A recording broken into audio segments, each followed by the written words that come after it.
মতি 7:21 যেখানে লেখা আছে, যে কেহ আমায় প্রভু প্রভু করে ডাকে সে সকলেই স্বর্গের রাজ্যে প্রবেশ করিবে না, কিন্তু যে আমার স্বর্গীয় পিতার ইচ্ছা পালন করে সেই প্রবেশ করিবে। বন্ধুরা, এই পদে যিশু একটি অত্যন্ত গুরুত্ব সতর্ক বার্তা দিচ্ছেন।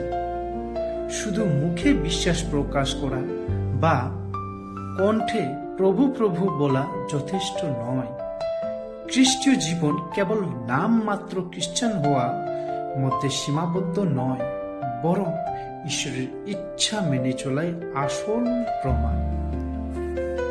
বন্ধুরা, অনেকে হয়তো যিশুকে প্রভু বলে ডাকে, প্রার্থনা করে, প্রত্যেক সানডে চার্চে যায়, কিন্তু যদি তাদের জীবন ঈশ্বরের ইচ্ছা অনুযায়ী না হয় তবে তারা সত্যি ঈশ্বরকে মানে না।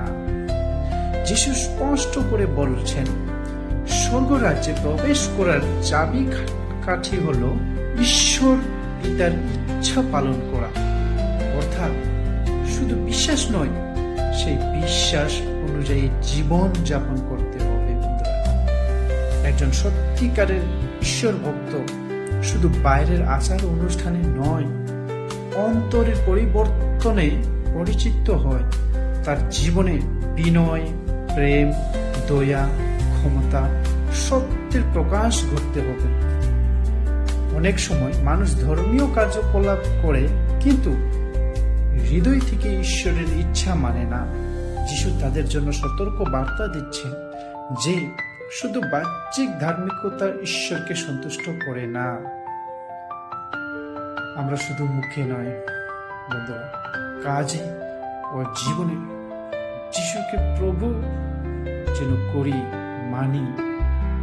ঈশ্বরের ইচ্ছা জানার জন্য নিয়মিত বাইবেল পড়তে ও প্রার্থনা করতে হবে। বন্ধুরা, আমাদের বিশ্বাস যেন শুধু প্রদর্শনী না হয়, বরং দৈনন্দিন জীবনের আচরণে ফুটে ওঠে। অন্যদের প্রতি ভালোবাসা, ক্ষমা ও দয়া প্রদর্শন করে আমরা ঈশ্বরের ইচ্ছা পূর্ণ করি।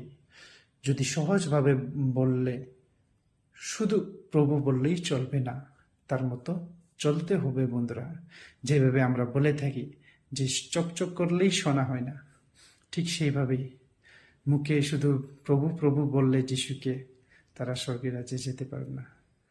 তো বন্ধুরা, আজকে এই বাক্যে যারা সকলেই ভালো করে মন দিয়ে শুনেছেন, তাদের সকলকে ঈশ্বর আশীর্বাদ করুক।